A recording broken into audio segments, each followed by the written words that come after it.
This video was created and brought to you by ManageMax. We manage condominiums, HOAs, manufactured housing and apartment communities throughout Southeast Michigan. We're a growing company, and maybe we'll get to your area soon if we're not there yet. We create these videos to share industry insights with current and prospective clients. There will be an opportunity to connect with us at the end, so stick around to the end of the video. Now let's dive in. I've sat in board meetings where someone says, "We're not looking for the lowest price. We want the best value." But here's what actually happens. That same board member or community leader votes for the cheapest bid every single time. And 6 months later, your community is dealing with shoddy work, change orders, and a project that needs to be redone. Let me show you how to spot this pattern before it costs your community. When boards review contractor proposals, someone always says these magic words. "We need to focus on value, not just price." Everyone nods. It sounds responsible and sophisticated. Then the board looks at three bids, $45,000, $52,000, and $58,000. And suddenly, the word value disappears from the conversation altogether. Now it's all about why the $45,000 bid can probably do the same work as the higher bids. Maybe we can get the mid-range contractor to match the low bid. Maybe the scope of work is too detailed anyway. The $58,000 contractor who included proper surface prep, premium materials, and a real warranty, they're dismissed as overpriced before anyone seriously examines what's actually included in their proposal. This is where communities sabotage themselves because these board members or community leaders who talked loudest about value are almost always the ones who can only see the price column. Here's the pattern we see repeatedly. The community takes the low bid. The contractor cuts corners that weren't explicitly spelled out in the contract. The board discovers too late that power washing didn't include the detail work, that painting meant one coat instead of the proper prep and two coats, or that repair meant patch jobs instead of addressing underlying issues. Now you're dealing with change orders that weren't really changes.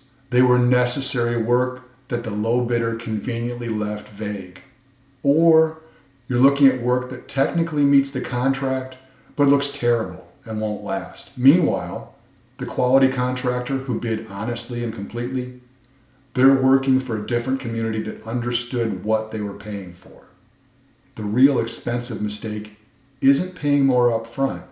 It's paying less, getting inferior results, and having to redo the project in 2 years instead of 10. Pay attention during bid review meetings. The board members who truly understand value ask different questions. They want to know about the contractor's process, not just their price. They ask about warranties, project timelines, and how the contractor handles problems. They compare scope details between proposals instead of just comparing bottom line numbers. The board members who only understand price, they focus on making the higher bids justify their cost. They look for ways to reduce scope to match the low bid. They treat detailed proposals as negotiating leverage rather than useful information. When someone keeps circling back to, "Can we get this for less?" or "Why can't the expensive guy match this price?" that person doesn't understand value. They only understand price, and they're about to cost your community money. Most boards don't realize they have this problem until they're living with the consequences. You hired the low bidder who promised the same results. Now you're dealing with work that needs redoing, vendors who won't return calls, and the knowledge you'll be addressing this same issue again in a couple years. The boards and community leadership teams that consistently get good results, they've learned to recognize when value talk is really just price shopping in disguise. They know the lowest bid is almost never the best deal, and they've developed the discipline to pay appropriately for quality work that actually solves problems. The difference between a well-maintained community and one that's constantly dealing with deferred maintenance often comes down to whether the board can tell the difference between value and price.